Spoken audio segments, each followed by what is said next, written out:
Olá só, meus lindos e minhas lindas, estamos aqui novamente no nosso querido Iswi Podcast, certo?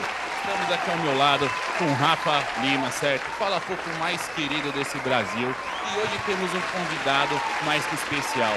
Temos o grandíssimo, um dos fundadores aí do Dire Straits Legacy, certo? Marco Caviglia com vocês aqui na Iswi TV. Marco, you're welcome. It's a pleasure to receive you here in our channel. And let's start. Thank you very much. It's a pleasure for me, and let's have fun, you know. Yeah, Marco, so before we start, man, I would like to introduce you, okay, to our audience here in Brazil. And the first question that I have for you is, how was your beginning, your first contact with music? Back when you was young, it was by a parent's influence. Yeah, it's my cousin. My cousin is responsible for everything, you know, more or less. You know, my cousin Roberto is a little bit bigger, older than me, you know, and he is a big Bob Dylan fan, let's say, and also, you know, Mark Knopfler and Dire Straits, good music, you know. And I clearly remember in 1978, my cousin came to me with the tape. Okay, Marco, listen this, you know, and it was Sultans of Swing, you know. So I completely, you know, I was shocked, you know. I said, what's this music, you know? So my cousin Roberto Kunstler, and it's also a very good author here in Italy. Writing very good songs. Nice. It's completely responsible for everything, you know, because he was introduced me to the music, to good music, and thank you, Roberto. So Roberto, we have a good memories of you. So to start, at that time when you listen to this new music, this new sound, you plan to play one day back then or no? This is one thing that happened when you grow up. No, it's immediately.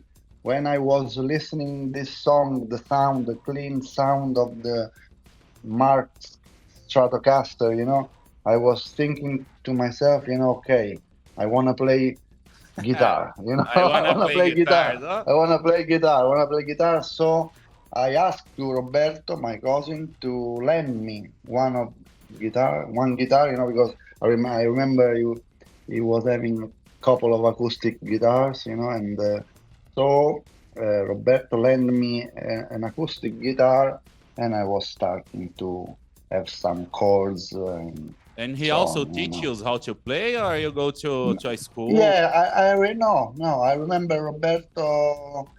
Okay, this is the C major, D, the first chords, but then basically I studied by myself, you know, completely alone, you know. That's watching Mark playing, and I was trying, you know, to emulate him. And so all started from there, you know. I never had a teacher, never. Good. Never. Hi, Marcos. Rafael from here. Hi, Rafael. Good, very good. Are you Italian? Yeah, I'm Italian, yeah. From Rome? I am from Rome, and a funny story, I live in Rome, of course, and it's... my mom and my father married April 4th, 1965. Whoa. They have the first night alone in London, and for the honeymoon, you know, it's the 5th of the 6th of April, and I was born after 9 months. So my mother always said to me, you have in your blood UK DNA, you know, because, you know, you were concepito, come si dice, in London.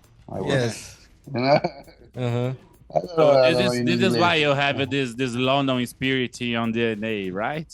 Yeah. It's a funny story, But yeah. Now I live in Rome. I was always living in Rome, So it's good. It's a wonderful town, wonderful city, good, very good weather. And it's not so hot. It's not so cold. It's perfect. So Marco, let's continue here. From your times with Roberto and you're starting to Yeah, learn by yourself yeah, how to play guitar. When did you yeah, start? What you was thinking with your friends when you start the solid rock band on yeah. 98? Yeah, as all. I remember. It's a thing. It's solid rock. The first band. We were talking about 1981, 82, kind of this. It's school time. School time. After school, we were going to play tennis, soccer, and playing some guitars and drums with some friends. And so all started in the very early 80s. And then at some point, I decided to try to play a full Dire Straits gig, and so all started from there.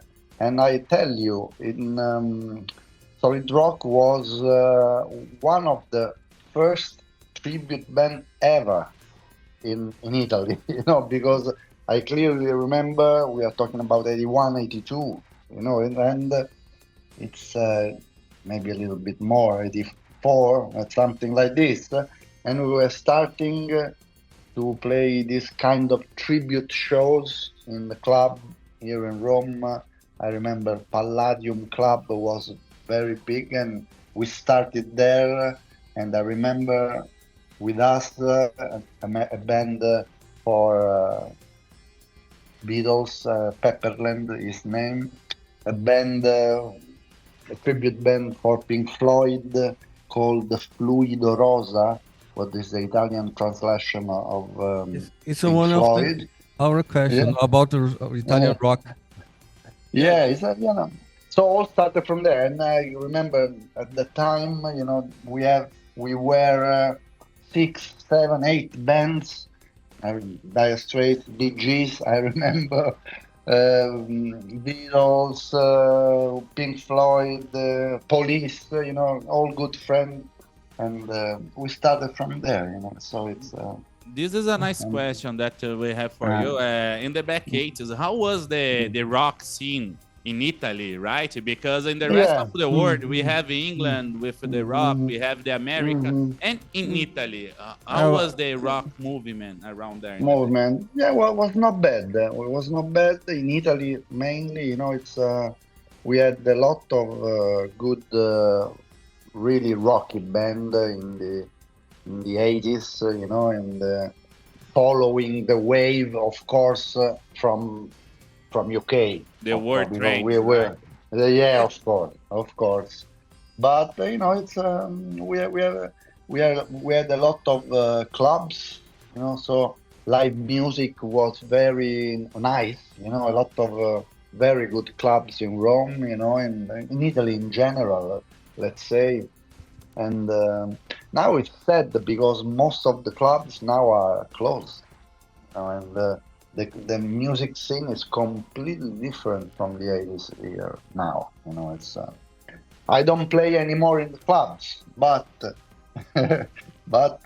as far as I know, it's and what I see here, and that is completely different. I clearly remember we had in Rome more than 15, 20 very good clubs to play live music. Now we have 2, 3. So it's very sad. And now we are starting to advance, okay, in your timeline. So first we talk about your beginning in the music, your first contact, and then when you build the solid rock band. And now a nice question, man. How was your feeling when you meet the Steve Phillips from Notting Hill Billies and you make the tourney, the show with him? How was your feel at that time? Like, You start Yeah, to it was thinking like, man, I'm reaching a the top. strain. I'm reaching big now. Yeah. No, it was a little bit strange, because I was playing. No, solid rock for me was. At the time I was not a professional musician. I was doing for fun. It's a good. Solid rock was a very good band with good musicians, but and we were playing 50, 60 gigs every year. So good, 50 gigs, a lot of more or less every weekend, a couple of gigs, but was for fun, was not my main profession. Yeah. And so at some point when we meet Steve Phillips in 1996, I remember 1995, things like this, because we were, hello? Hello, we are here. Okay. And I met him in 1995 in Milan, because we were playing with Solid Rock as an opening act of Steve Phillips' show, So. Okay. And after the show, Steve came to me and asking me, "Okay, Marco, I see you are a good guitar player," and so he was asking me to play with him. For me, was a big honor, to play with him. And so we started play together, and it's I have wonderful memories, because we had a very nice gigs with Steve. We did with the full band, and also just me and him with acoustic guitars, in little clubs, all around Italy and Europe. And so we had really, really great fun.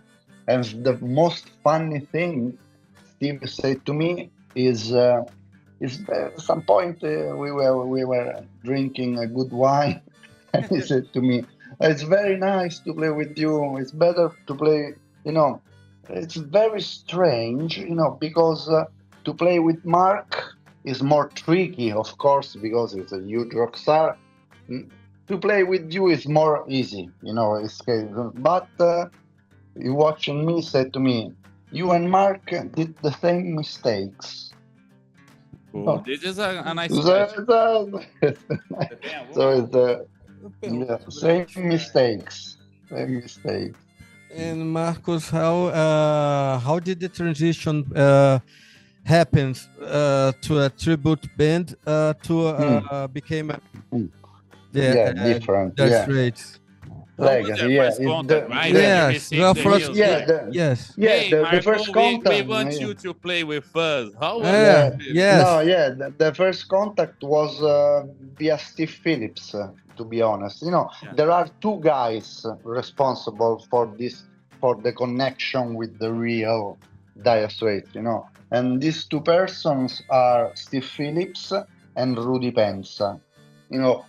Rudy Pensa is a guitar builder based in New York, making fantastic guitars for Mark Knopfler, and I am very proud to be a very good friend of Rudy since early 90s, let's say. So I met him for the first time in New York my honeymoon, so it's a really long time ago. We're talking about 91, 92. So I have this connection with Rudy and a wonderful connection with Steve. At some point, Steve was asking me, what about having this saxophone player in the band? And this saxophone player was Chris White, so Dire Straits saxophone player. And on the other side, Rudy was introducing me to Mark, to John Isley, and so I at some point I discovered that all these guys are all around me, but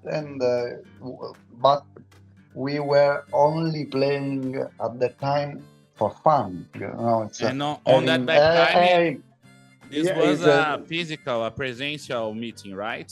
We don't have WhatsApp. We don't have emails. We don't have all this stuff. No. We're talking about early 90s. So you meet with these guys with this guy in a place? Physically, in person. Yeah, absolutely in person. Wow. I remember, with Rudy Pensa, we were creating a kind of event to kind of guitar display all around Italy, in Tuscany, because Rudy was very interested to push the Pensa Guitars brand, but it was not my goal to play with this guy, because I was very happy with my life, having my band Solid Rock, And at some point, Rudy said, "But Marco, why you don't call this guy? Why you don't call the other guy?" And so, at the end,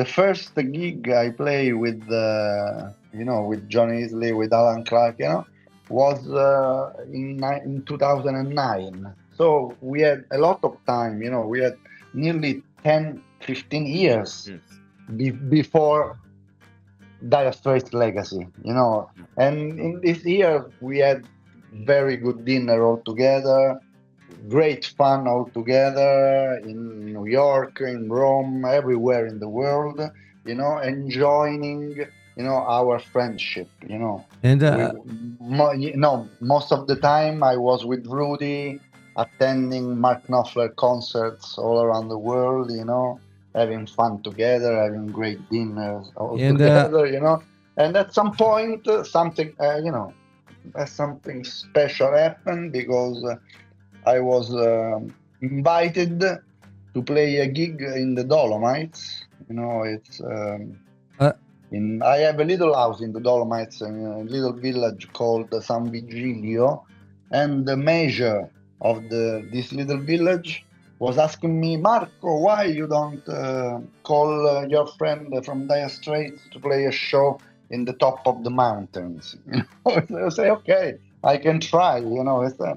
So I was sending a text to John, to Chris, to the other guy. I said, "What about this, having a gig all together with me on the top of the Dolomites?" And they said, "Why not? We can try." And all started from there.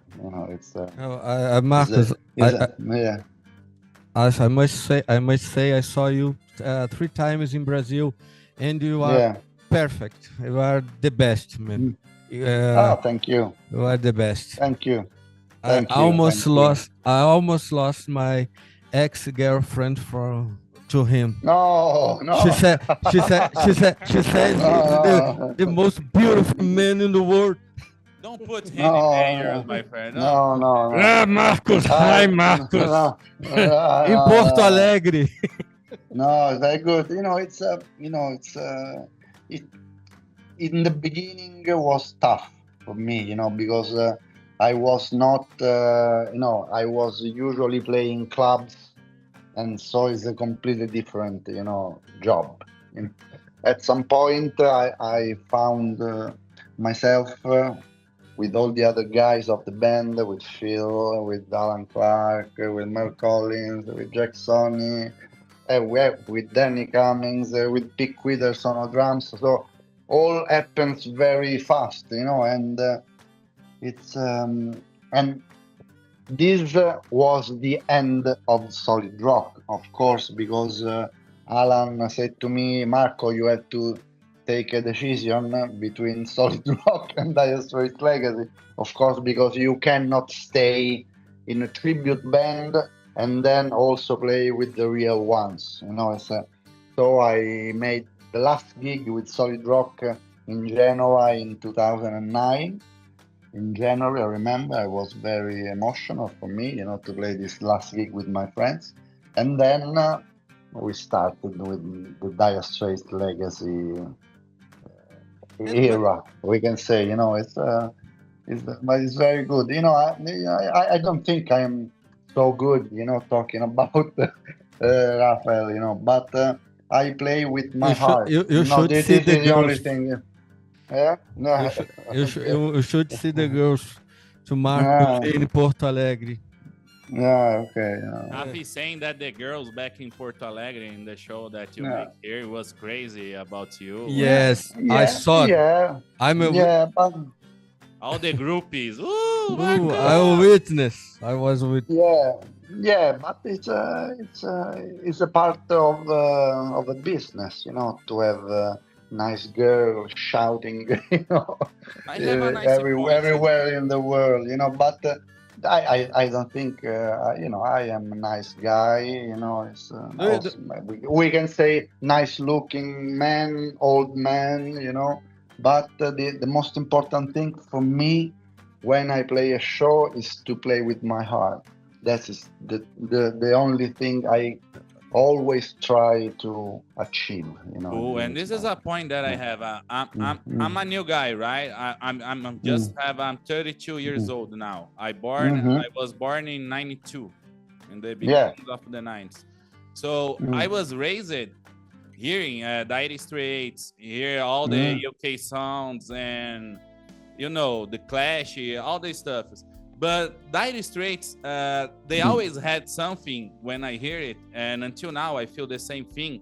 I feel that spirit, you feel that energy in the chords emanating from the guitars, and when it hits your chest or your body, you can feel the energy flowing through your body, and you feel happy, and you start to feel, oh, my friend, money for nothing. That's you have to listen Alchemy. Now you're saying that when you play with the heart, right? You play true. You love what you do, and you do because you love it. That's it. It's not about money. It's not about famous. No, it's not this. It's not. You are completely. I agree with you 100%. You take the points. The point. It's this band. It's. Is because we all love Mark Knopfler's songs, and so at some point all the other guys of the band decided to be on the road again, and I was a kind of tool, for them, It's okay. Marco is perfect in this moment because Mark doesn't want to do any more Dire Straits, because he is having his solo career and he is amazing, And but all the other guys, John Isley, Alan Clark, Phil Palmer, Danny Camby, at some point they they were feeling to be on the road again, playing this music, and I was there, I was there in the right place at the right time, That's I imagine your energy and how it was. It was amazing. So one question, since you meet them and you started the Dire Straits Legacy, before Dire Straits Legacy, you had played with Dire Straits, right or no? Sorry? Before the Dire Straits Legacy, before you found Dire Straits Legacy with the guys, the other members, before this you play with the Dire Straits band, you play with them in the stages or no? With Dire Straits? In Dire Straits, the original Dire Straits, before the Legacy, you play with them sometimes? No. I play privately, but not the first go. I was playing with Mark several times, mainly in Rudy's house. But it's the first when we decided to be on the road. We were Dire Straits Legacy. Yeah, probably this was a better experience than to be on stage. But I have to be. We had a meeting in London. After the first tour we did, because the first tour we did was we had another name, was Dire Straits Legends. We did in 2012, I think. I can't remember. Marcus. And we had the meeting in London talking with, I remember Alan, John, and so with this because we were not happy with the band's name, because a legend is a guy who has died, you know, in the British meaning, you know. It's and so John was thinking to be on the road as Dire Straits, only Dire Straits, and we said no, and we said no, John. Dire Straits is with Mark. So this is another version of Dire Straits. It's another period, you know, because Dire Straits did their last gig in 1992. So we are talking about 37 years ago. Is you know, a long time ago, really, you know. Cool. And so this is a kind of a new era, new you know, new. You know, it's the thing. A new moment, new moment. So that's we decided, but I don't like we don't like to be on the road as Dire Straits, because Dire Straits is really connected with Mark, and so we move from Dire Straits Legend to Dire Straits Legacy, because in the beginning, the problem of the Dire Straits Legacy is that a lot of people was thinking it was a tribute band. You know, that's the thing. You know, so because you know, you don't see the people you know, listed with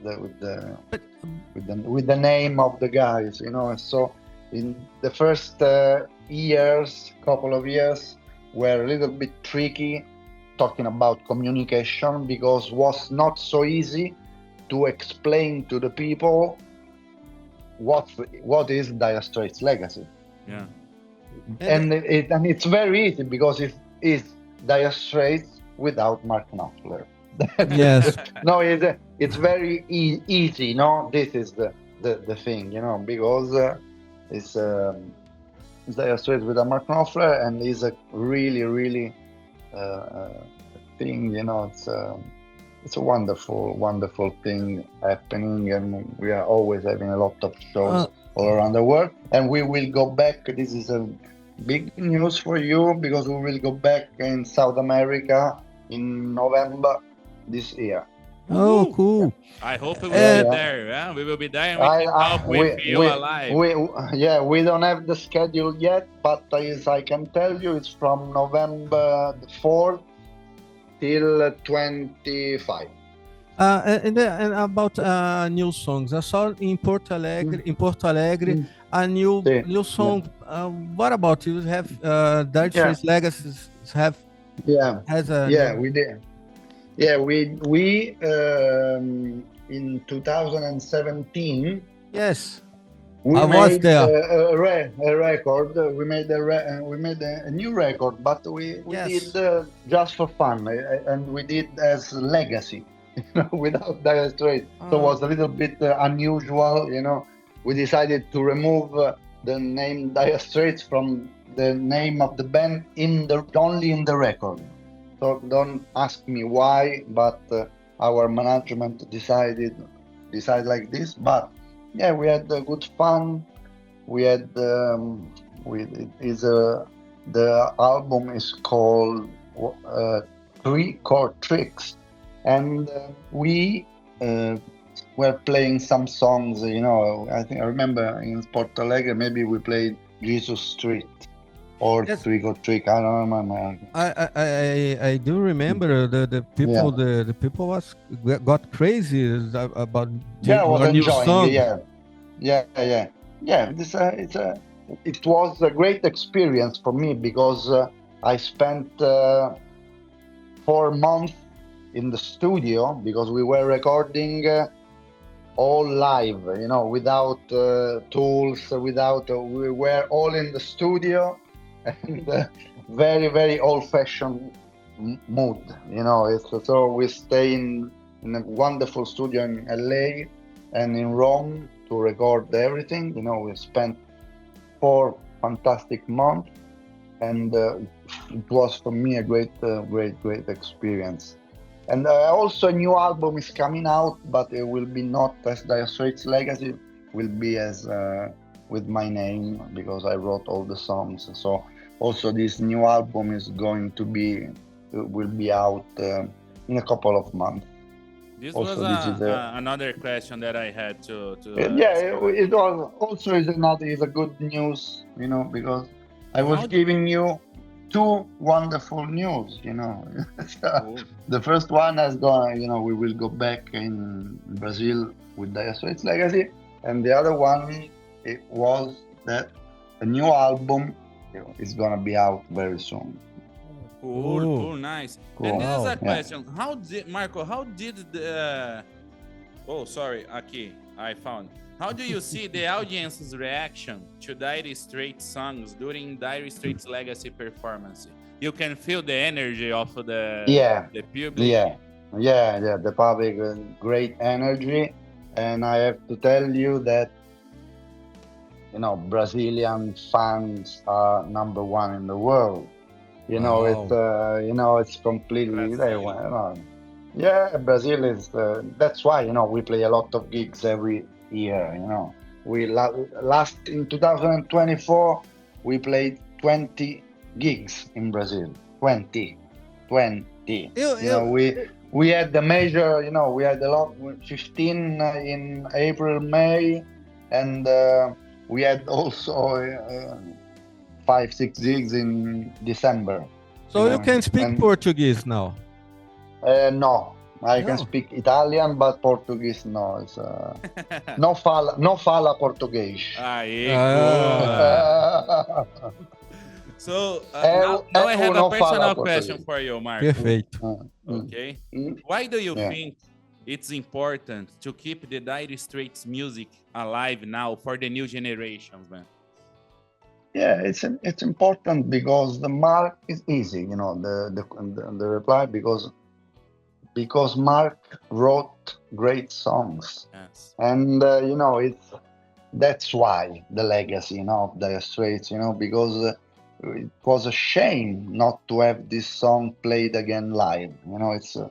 And so the legacy of Dire Straits. It's important, to keep the music alive because are great songs. That's it. Yeah, that's cool. We can say like "Money for Nothing" as example. Is a song wrote in the back 80s, but it's still actually Sultans of Swing is a song that matches perfectly with the world that we live, the capitalism, money, stuff, It's atemporal. Think also Brothers in Arms, songs for the war.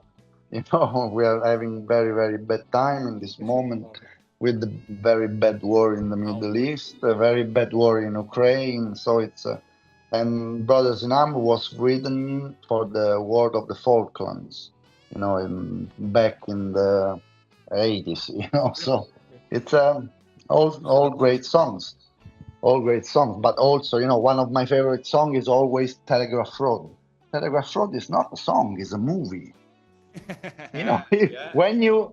If you go, and see that the length of Telegraph Road is 15 minutes. A 15-minute song is not exist anymore in the music today. It's crazy, it's 10 minutes, 10, 12 minutes music. Yeah.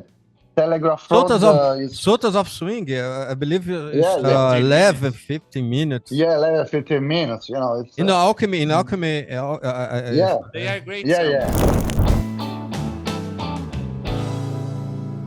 So we are back here with this amazing chat with Marco Caviglia, right, from Dire Straits Legacy. And Marco, to keep our talking, what are the new plans for new compositions or original products from Dire Straits Legacy from the future? You said to us about a new album that you're making, right? We are Dire Straits Legacy. We are touring, we did some gigs. We started the new year in Dubai. We did a great show in Dubai, a sold-out show in Dubai. Then we played in Portugal. We played in Czech Republic. The Arabians guys like the show? everybody, great, Everybody crazy. in the world. Yeah, everybody went crazy. And we will move now to US in next week. Next week we will move to US. We will go in Miami, and we will play 2 shows on a boat. We will be on a big cruise ship, in US. right? Cool. Yeah, cruise ship. Yeah, and we'll play these 2 shows in the cruise is from Miami to Mexico Gulf, so it's and very hot, very hot. Very hot, very hot. Nice place to visit. So we will have this week, and then we will have a couple of months off, and because we will start again to play a tour in US in June. In June, we will have 15 gigs in North America. Then we are gonna be in Europe, other 15, 20 gigs during the summer. And then we South will America, move, and or then, just and then Brazil? South America, yes, South America. South America, not only Brazil. I think we're gonna be also in Argentina, Chile, and I don't know, because will be not only Brazil. Marcos, but I don't have the schedule yet. What about? Sorry. Yeah. Okay. No, I would like to know about the difference between the audience. Can you feel the difference between? You said Brazilian is the best. Yes. Yeah. Brazilian is the best. We know, but what's the difference between the other audience, words? the energy, Yeah, mainly, it's also because it depends also on what kind of venue you played. I remember also very, very nice audience in Australia and New Zealand. Last year was fantastic. Was fantastic also in Dubai. But everywhere, I love Brazil because I am, maybe the Brazilians are crazy. Because Latin, he's half Italian, Latin. We are like cousins. We are Latini. We are like cousins. Yeah, we are more or less the same. Let's say, it's Latini. We are from the same roots. Maybe my daughter's name is Fogliato. Fogliato. Yeah.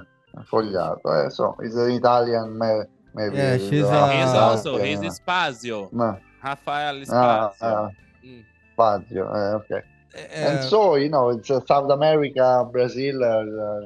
I like because maybe we share the same passion, the same feeling. It's because I am Italian. I am Italian, so it's different. In US they are more. Very good everywhere, fantastic reaction everywhere, because the band is Dire Straits Legacy is a fantastic band, and the music we play is amazing. It's so it's easy when you have good music played by great musicians. That's it. So I have a question for you. You like soccer? Yeah, I like soccer. I like tennis. In Brazil, talking about soccer, I am a big fan of Lazio. Lazio is the first team in Rome. Lazio is the first team in Rome. Yeah. Because in Rome we have Lazio and Roma. Yes. And Rome, but Roma was born 30 years after Lazio. So the first ever soccer team in Rome is Lazio. And the soccer teams in Brazil, you have any preference? Like, I like the Corinthians. Okay, I have to tell you, it's a little bit strange because I have a good friend in São Paulo. I have a couple of, I don't wanna, I love. I have 3 teams. 3 teams. Let me have this in Italy only Lazio, but in Brazil I can say Grêmio, São Paulo, and Corinthians. T-shirt for him in November. I gave to Alan last time. Corinthians. I gave to Alan a Vasco T-shirt. My team. You are Vasco da Gama? Yes, Vasco and da so Gama. Okay. I met Alan in your hotel, in his hotel. Yeah, I Hotel. remember. And I gave to him a Vasco T-shirt. So Vasco Grêmio, da Gama, São Paulo, and Corinthians. Which one you prefer? Corinthians. I like Grêmio because the color are the same of Lazio. Yes. Blue and white. So it's blue and white like Lazio. So it's the same color. São Paulo, I have a lot of friends in São Paulo, some fan of São Paulo, and also other friends, a big fan of Corinthians, but I don't know. No, I think if you go on a stage to performance your show here in November and you're wearing a soccer T-shirt from a Brazilian team, man, no, the guy is going crazy. No way. Crazy? Oh, hey. Yeah, but you don't do maybe that. Marcos, do you play another instruments besides guitar? I play a little bit of piano, but I'm just because as I was telling you before, a new album is gonna be out soon, but not as Dire Straits Legacy. It's gonna be out as Marco Caviglia. So I was playing also a little bit of piano, but I have to say let's say that I play only guitar. It's more fair, And perguntar ao Spotify dele, what can I find in your Spotify playlist? Your playlist. What you hear on your Spotify playlist right now? Is still Dire Straits? Of course, maybe. Yes, let's check. Let's check. Yeah. I check with you. Okay, I have the National. Who? The National. The National is a great band. Guys, come on. The National is a great band. Then I have a Brazilian artist called Belly. Is a young girl. Then I have Eric Clapton. Then I have Coldplay, Tears for Fears, Eric Clapton again, David Gilmour, Mark Knopfler.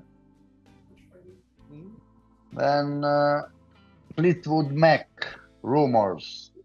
It's, a lot of old music. Yes. It's Brazilian artist, very good. It's called Belly. It's a young artist. It's a good album, R&B, very nice to listen. R&B, yeah, good. Nice song. Yeah. So we are running to the end of this conversation, Marco. So one more question. What advice would you give to musicians who want to pursue a career in classic rock or a mainstream career with a musician? How is your advice, your counsel? Now is the coach moment from Marco. But not really coach, because I don't feel I can give any advice. The only thing I can say is what I did. Follow your dreams. That's the thing. It's follow your dreams and try always to play with your heart. And music is passion. Music.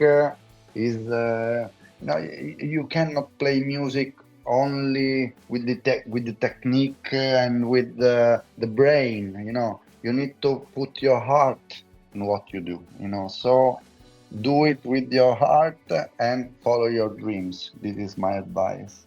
Yeah, and this is a good advice coming from a nice guy, because we saw your history here. So back there, you start to hear Dire Straits and like the sound, and now you play with this guy. So if you believe, if you like it, you have to have passion for it, and you will reach it. This is a proof, a real proof here. Yeah, this is a real proof. But I tell you that it was not my goal to play with this guy, because it's some, you know, it's because if I was telling to someone, hey, one day I'm gonna play with Dire Straits, I'm gonna be completely named as totally crazy, you know.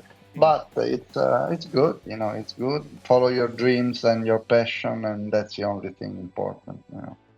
That's it. And you, Rapha, to finish? That's it. No, I have. I must say it's an honor to me. I love you guys. You are the best. And that's it. That's it. Yes. That's Thank you. Thank you. Marco, Thank you. I would want to say to you, Dire Straits is awesome. It's an amazing band. Dire Straits Legacy is also superior. I don't say superior, but is keeping the legacy alive, the sound, the spirit, the energy of the Dire Straits alive. And thank you too much to you and the guys to still propose this to us, okay? This Thank you. Wonderful Thank song. you. Yeah, thank you very much. Thank you. I spent a lovely hour with you guys. All good questions. You know, it's all great, and I'm very happy. And let's do it again if you want. And and we will do it personally in November here in Brazil. When you came to play, we will try to. And I will give you a Vasco t-shirt to you too. Okay. Okay.